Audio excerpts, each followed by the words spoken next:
Transformada discreta de Fourier, parte 5. A simetria da transformada discreta de Fourier. Temos aqui o espectro que foi obtido no exercício anterior. Espectro de magnitude e espectro de fase.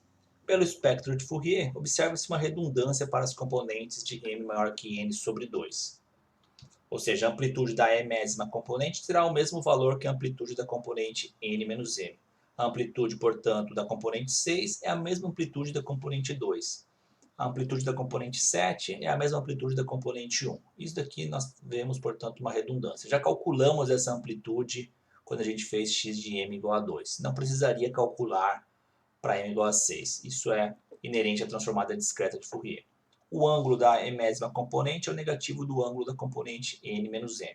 Este ângulo aqui, portanto, que nós calculamos menos 90, lá no m igual a 7, que seria nosso n menos m, né? 8 menos 1, nós teríamos a mesma amplitude e a fase aqui com o negativo. Calculamos menos 90, aqui nós teríamos mais 90. Já dá para perceber que a gente não precisaria calcular todos os 8 componentes do espectro. Bastaria calcular até a metade e depois replicar para o restante.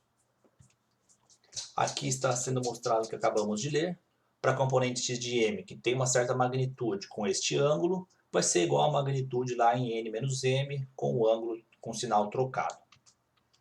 Para o intervalo de 1 até n sobre 2 menos 1, ou seja, até a metade ali, nós temos, portanto, que a componente x de m, na verdade, é o complexo conjugado de x de n menos m. Exemplo, nosso x de 1 é igual ao complexo conjugado de x de 7.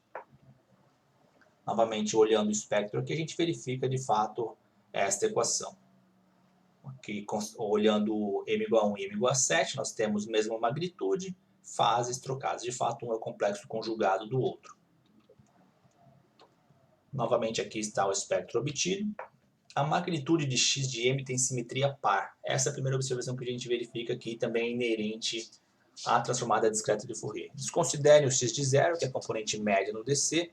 Aqui estaria o centro do espectro. A gente vê que o lado esquerdo e o lado direito são iguais.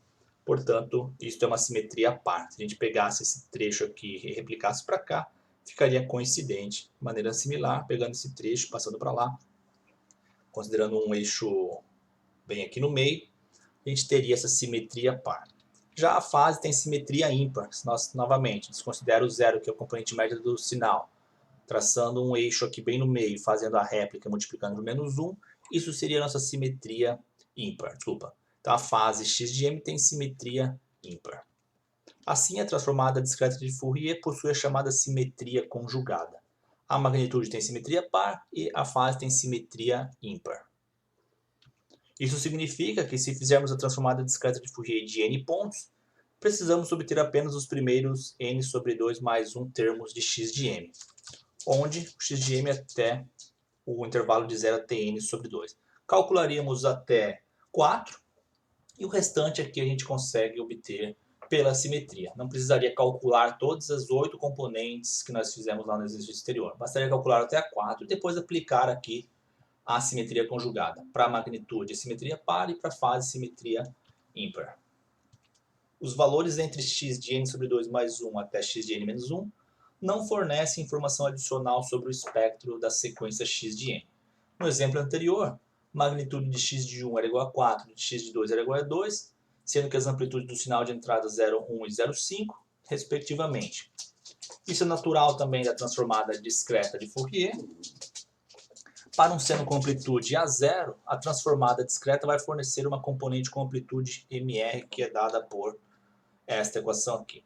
Toda vez que a gente for calcular uma componente na transformada discreta de Fourier, a gente vai ver ela multiplicada por n sobre 2. Calculamos uma transformada de 8 pontos, vai ter a amplitude multiplicada por 4, que foi o que aconteceu lá no exercício. Se tivéssemos calculado uma transformada de 256 pontos, a gente viria aqui 128 como amplitude lá para aquele x de 1.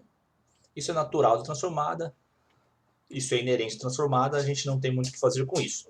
Se a gente sabe disso, né, a hora que a gente for processar um sinal e precisar calcular a transformada, a gente sabe disso, a gente tem consciência disso. No entanto, se a gente fosse apresentar, por exemplo, o resultado para um usuário, para um leitor, a gente simplesmente dividiria pelo inverso novamente de n sobre 2, e aí a gente conseguiria mostrar de fato a amplitude verdadeira do sinal. Se existir o componente DC, a transformada discreta de Fourier fornece a componente x de zero dada por...